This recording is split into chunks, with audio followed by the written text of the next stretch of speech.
Hello students, हम लोग करने वाले हैं class 10th math chapter number 5 arithmetic progressions. हमारी एक्सरसाइज 5.1 चल रही है। क्वेश्चन नंबर 1, 2 एंड 3 हम लोगों ने डन कर लिए हैं। चलिए क्वेश्चन नंबर 4 से स्टार्ट करेंगे, तो चलिए शुरू करते हैं। क्वेश्चन नंबर 4 है, which of the following are AP? If they form an AP, find the common difference d and write 3 more terms.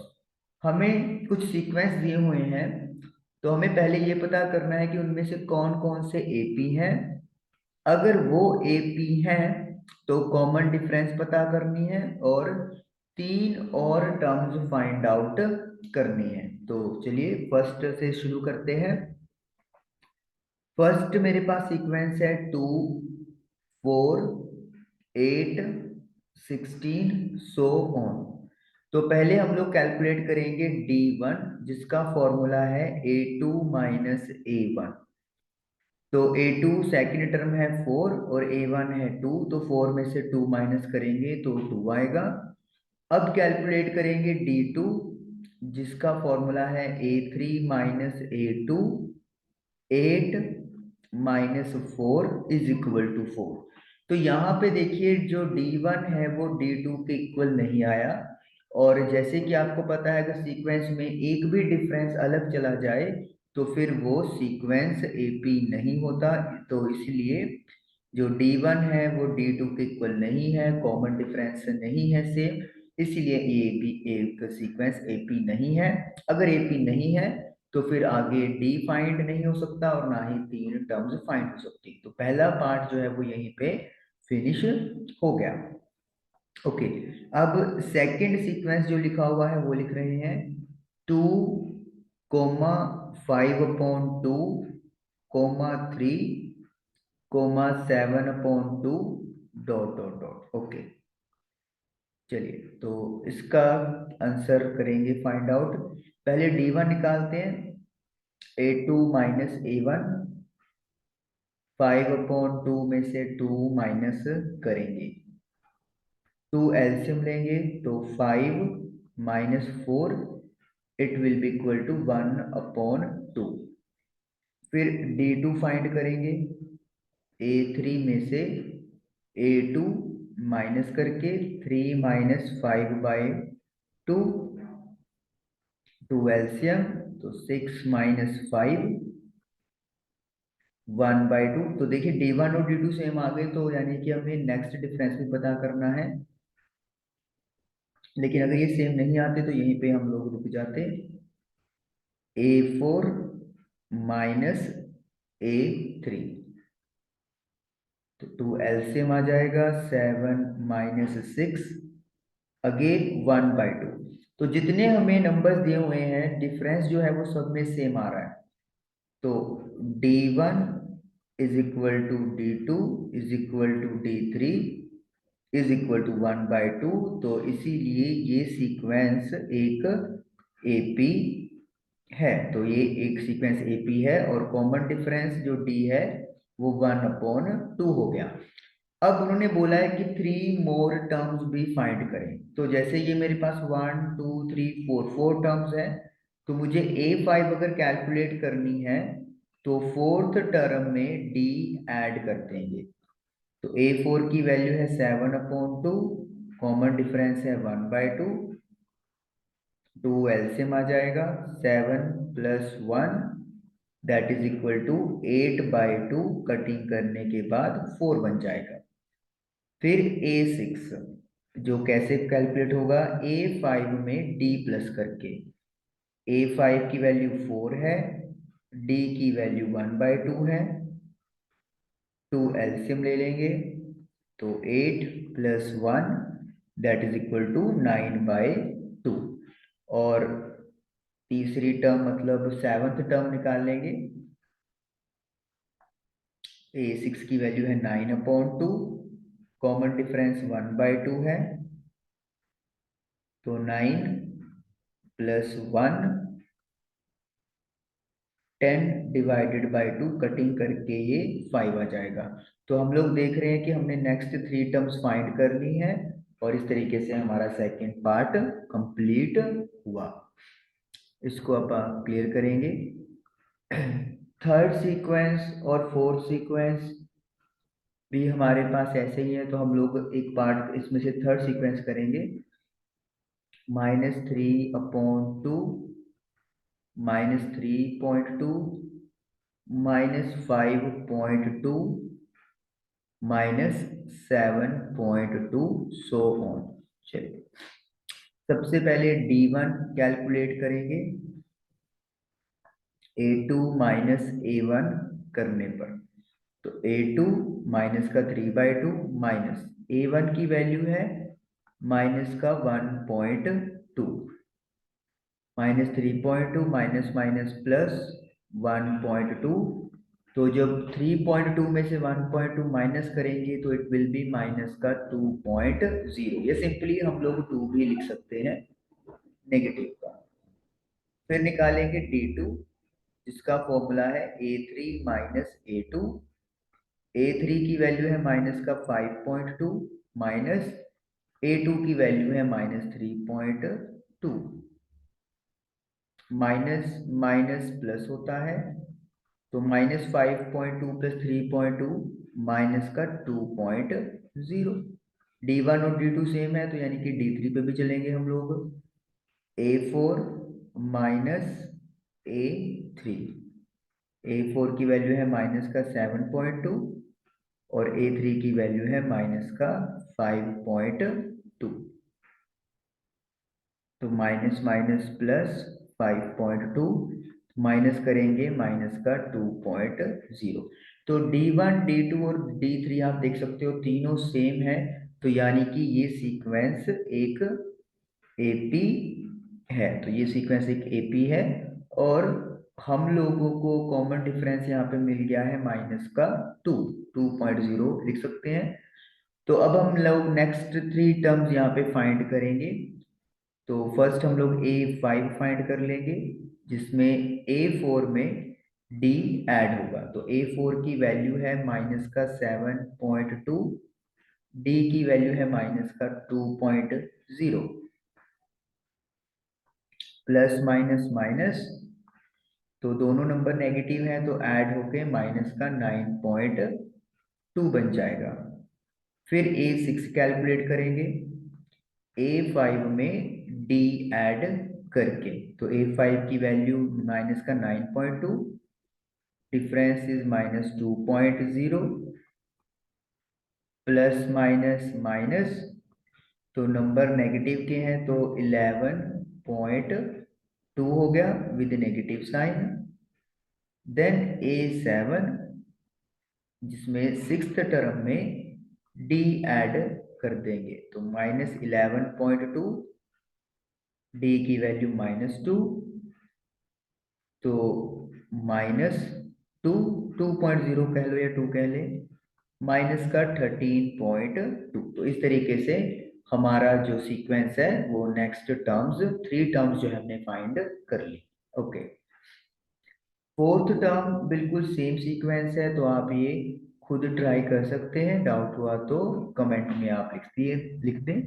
Fifth root वाला है तो मैं फिफ्थ आप लोगों के साथ जरूर करूंगा। यहाँ पे 3 प्लस √2, 3 + 2 √2, 3 + 3 √2 सो ऑन। ओके, सबसे पहले D1 निकाल देंगे A2 -A1 करते हुए। तो 3 + √2 और A1 की वैल्यू 3 है, 3 के साथ 3 कैंसिल, तो पहला D1 आ गया √2। अब D2 फाइंड करेंगे A3 में से A2 माइनस करके। A3 की वैल्यू है 3 + 2 √2, आगे नेगेटिव ब्रैकेट शुरू करेंगे। A2 की वैल्यू है 3 + √2, 3 + 2 √2, साइन चेंज हो जाएंगे, माइनस का 3 माइनस का √2, 3 से 3 कैंसिल आउट हो गया। 2 में से √2 माइनस करेंगे तो 1 √2 या सिंपली √2 बचेगा। अगर रूट के अंदर नंबर सेम होता है तो बाहर वाले प्लस या माइनस हो जाते हैं। तो यहाँ पर प्लस का 2 है, यहाँ पर माइनस का 1 है, तो 2 में से 1 गया 1, और रूट वाला नंबर सेम रहेगा, दैट इज √2। तो D1 और D2 सेम आ गए, तो यानी कि D3 भी चेक करेंगे हम लोग अब। A4 माइनस A3, 3 + 3 √2 माइनस, और A3 की वैल्यू है 3 + 2 √2।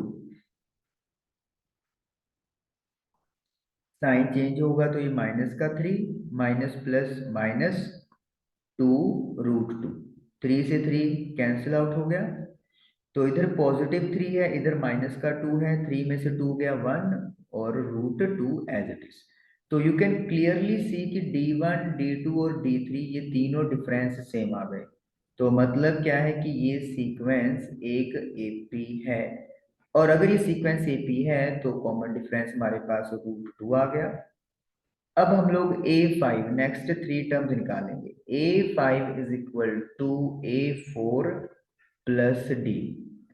A4 की वैल्यू है 3 + 3 √2, और कॉमन डिफरेंस इज √2।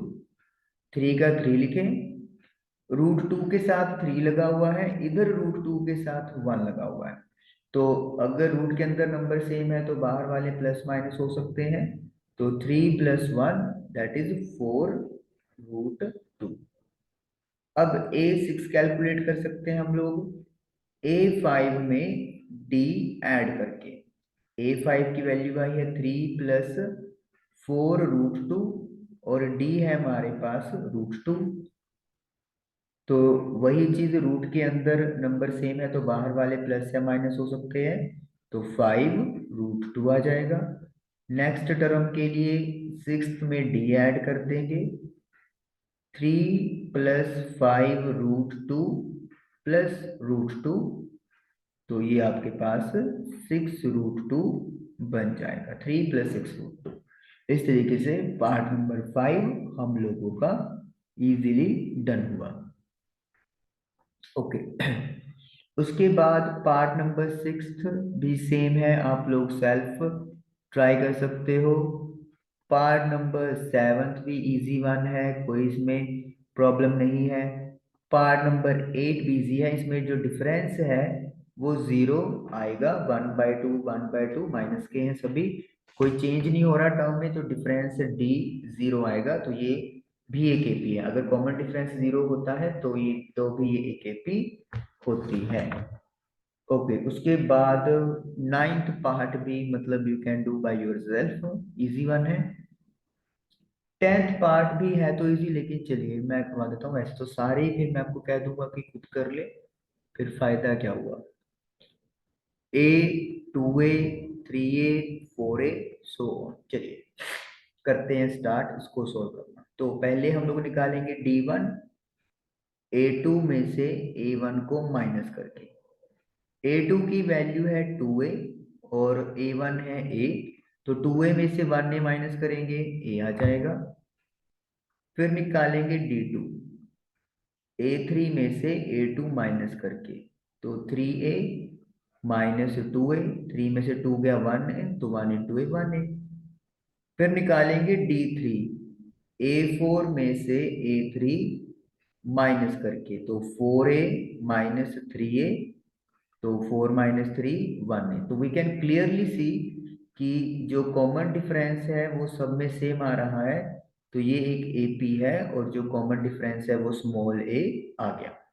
अब नेक्स्ट 3 टर्म्स पता करनी है, यानी A5 A6 and A7। A5 is equal to A4 + D। A4 है मेरे पास 4A, D है स्मॉल a, तो 4A में 1 ने ऐड किया तो 5A। उसके बाद सिक्स्थ टर्म पता करेंगे हम लोग, A6 का फॉर्मूला, A5 में D ऐड कर दें, A5 की value 5A, 5A + A it will be 6A, और A7 का formula A6 + D 6A + A that is equal to 7A। तो इस तरीके से 10th पार्ट भी हम लोगों का इजीली डन हुआ। यानी कोफिशिएंट हमारे प्लस माइनस हो जाएंगे अगर साथ वाला वेरिएबल जो है वो सेम है तो। उसके बाद पार्ट नंबर 11, ए स्क्वेयर, ए क्यूब, A4। तो पहले निकालेंगे अपन D1, A2 माइनस A1। देखिए A2 माइनस A1, यहाँ पे ये जो नंबर है ये पावर है, तो मतलब कंफ्यूज नहीं होना है। तो ए स्क्वेयर माइनस ए की पावर इधर अपन 1 लिख सकते हैं। अब आपको पता है कि अगर ऐसा हमारे पास होता है तो हम लोग माइनस कर तो कर नहीं पाएंगे क्योंकि पावर डिफरेंट है, we can take the common. अब ये मत कर दियो कि ए स्क्वेयर माइनस ए होता है कि पावर माइनस कर दो। वो पावर माइनस तब होती है अगर बेस सेम हो और वो नंबर डिवाइड में हो। बेस तो सेम है लेकिन बीच में जो साइन है वो नेगेटिव का है, डिवाइड का नहीं है। आगे निकालेंगे D2, A3 minus A2। A3 की वैल्यू है ए क्यूब और A2 की वैल्यू है ए स्क्वेयर। तो इसमें से अपन ए स्क्वेयर क्या ले लेंगे, कॉमन। इधर बच गया ए और इधर रह गया 1। तो आप यहाँ पे देख लो कि D1 और D2 सेम नहीं आए, तो फिर इसका मतलब है ये सीक्वेंस एक एपी नहीं है। तो 3 माइनस 2 कहीं पावर 1 में लिख दोगे तो गलत हो जाएगा। ये लग रहा है कि आपको एक एपी है लेकिन वो एपी नहीं है क्योंकि ये पावर यहाँ पर प्लस होती जा रही है, कोफिशिएंट नहीं। ठीक है जी, तो इसीलिए कॉमन लेके हम लोग इसको चेक करते हैं और आप देख सकते हो यहाँ पे ए की पावर 1 है लेकिन यहाँ पे ए की पावर 2 है, इस वजह से ये ए के पी नहीं है। Okay, next 12th part. 12th part है √2, √8, √18, √32। सबसे पहले निकालेंगे D1। D1 is A2 minus A1। A2 है √8 और A1 है √2। अब रूट के अंदर नंबर डिफरेंट है तो हम लोग इनको माइनस प्लस नहीं कर पाएंगे, लेकिन अगर थोड़ा सा यहाँ पे इसको मॉडिफाई करते हैं, 8 को हम लोग फैक्टर्स बना के लिख सकते हैं, प्राइम फैक्टर्स। तो एक 2 बाहर आ जाएगा, 2√2 माइनस √2। अब देखिए, अब ये जो नंबर है उनमें रूट सेम हो गया तो ये प्लस माइनस हो सकते हैं, तो 2 में से 1 गया 1, 1√2 या सिंपली √2। आगे डिफरेंस 2 निकालेंगे A3 में से A2 माइनस करके, यानी कि √18 में से √8 माइनस करेंगे। 18 के फैक्टर बना लेंगे, 2 मल्टीप्लाई बाय 3 मल्टीप्लाई बाय 3। 8 के भी फैक्टर बना लेंगे, 2 मल्टीप्लाई बाय 2 बाय 2। यहाँ पे 3 बाहर आ जाएगा तो 3√2 और यहाँ पे 2√2। क्लियरली है कि रूट के अंदर नंबर सेम है तो बाहर वाले प्लस माइनस हो सकते हैं, तो 3 माइनस 2 1, तो 1√2। तो यानी कि D1 और D2 सेम आ गए। देखिए अब देख के नहीं लगता है कि डिफरेंस सेम आएंगे, लेकिन जब सोल्व कर रहे हैं प्रॉपरली तो फिर सेम आ रहे हैं। तो इसीलिए फर्स्ट इंप्रेशन से कुछ मर्जी लगे, हमें सोल्व प्रॉपर करना है। 32 के फैक्टर्स बनाएंगे और इधर 8 के भी प्राइम फैक्टर्स बनाएंगे। तो एक टू यहाँ पे बाहर, तो 2 इंटू 2 4, 4√2 और यहाँ पे 3√2। तो 4 माइनस 3 1, 1 इंटू √2 √2। तो यू कैन क्लियरली सी कि D1 D2 D3 सभी इक्वल आ गए।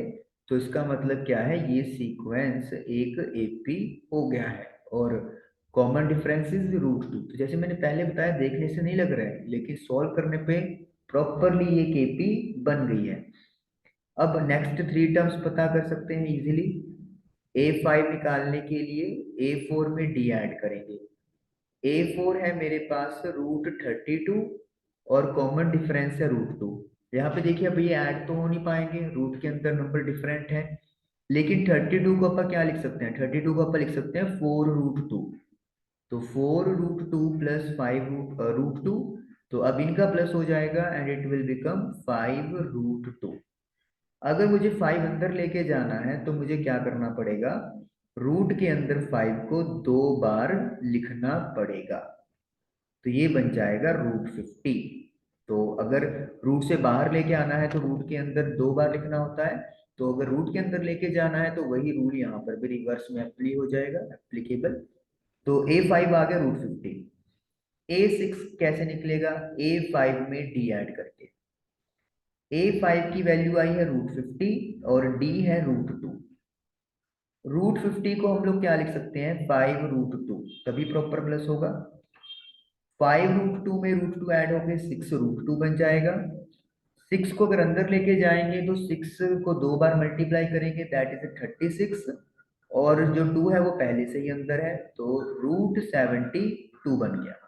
ये ऐसे सीक्वेंस में बदलना जरूरी इसीलिए है क्योंकि हमारे पास जो इन्होंने एपी बनाई हुई है उसमें आप देखो कि अंदर प्रॉपरली मतलब मल्टीप्लीकेशन करके दिया हुआ है, तो इसीलिए हमें भी उसी तरीके से यहाँ पर चलना है। एक टर्म और फाइंड करेंगे A7, तभी 3 का सेट पूरा होगा। A6 में D ऐड कर देंगे। A6 है √72 और D √2 है। 72 रूट को 6√2 लिख सकते हैं। 6√2 में √2 ऐड किया तो 7√2 बन जाएगा।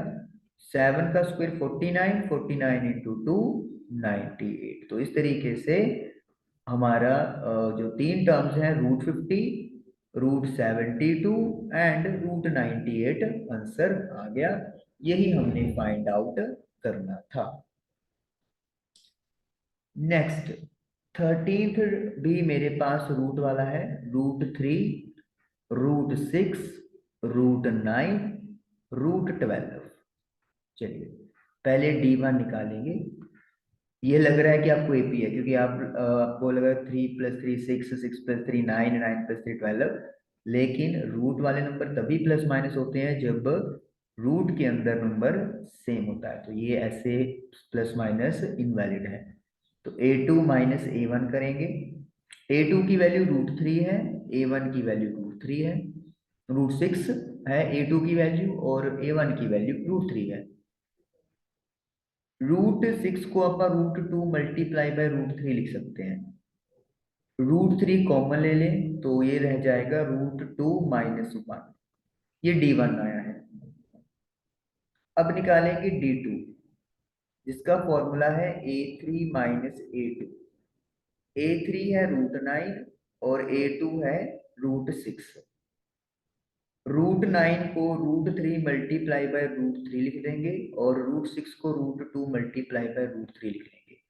9 का √3 भी होता है लेकिन फिर वो कॉमन निकालने में हमें दिक्कत आएगी, तो इसीलिए हम लोग √3 इंटू √3 यहाँ पर लिखते हैं। √3 कॉमन ले लेंगे तो इधर बचेगा √3 - √2। अब आप क्लियरली देख सकते हो D1 और D2 ही आपस में इक्वल नहीं है, तो आगे चेक करने पे कोई जाना हमें नहीं करना, तो ये सीक्वेंस एपी नहीं हुआ। इस तरीके से क्वेश्चन नंबर 4th का 13th पार्ट यहीं पे खत्म हो जाएगा। Okay 14th part. 14th part है 1 का स्क्वायर, 3 का स्क्वायर, 5 का स्क्वायर, 7 का स्क्वायर। चलिए पहले तो D1 ही निकालेंगे हम लोग। D1 का फॉर्मूला जैसे आपको पता ही है A2 - A1। तो A2 की वैल्यू है 3 का स्क्वायर, A1 है 1 का स्क्वायर। 3 का स्क्वायर 9, 1 का स्क्वायर 1, तो 9 - 1 दैट इज 8।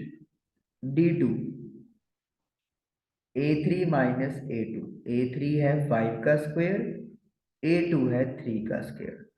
5 का स्क्वायर 25, 3 का स्क्वायर 9, तो ये आपके पास आ जाएगा 16।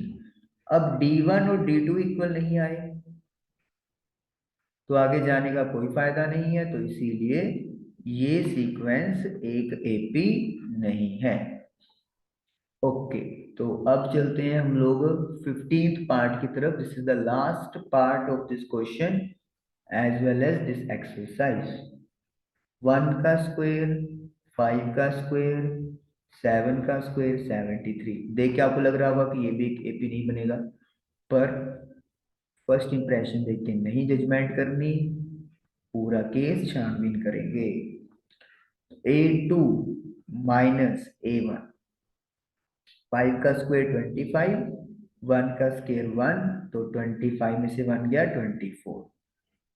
उसके बाद AD2, A3 माइनस A2, 7 का स्क्वायर माइनस 5 का स्क्वायर, तो 49 माइनस 25, तो इट विल बी 24। आप क्लियरली देख सकते हो D1 D2 सेम आ रहे हैं। D3, A4 माइनस A3, तो 73 में से 7 का स्क्वायर माइनस करेंगे, 7 का स्क्वायर 49, तो इट इज 24। तो यू कैन क्लियरली सी कि D1 D2 D3 जो है वो इक्वल आ गए हैं। तो जितने बार गिवन नंबर थे सीक्वेंस वो इक्वल आ गए, तो फिर ये एक AP है और कॉमन डिफरेंस 24 है। Now we can calculate the next three terms. A5 is equal to A4 plus D।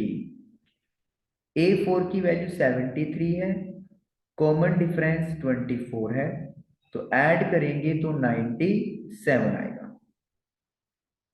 A6 जो है वो A5 प्लस D है, A5 की वैल्यू 97 है और डिफरेंस जो है वो 24 है।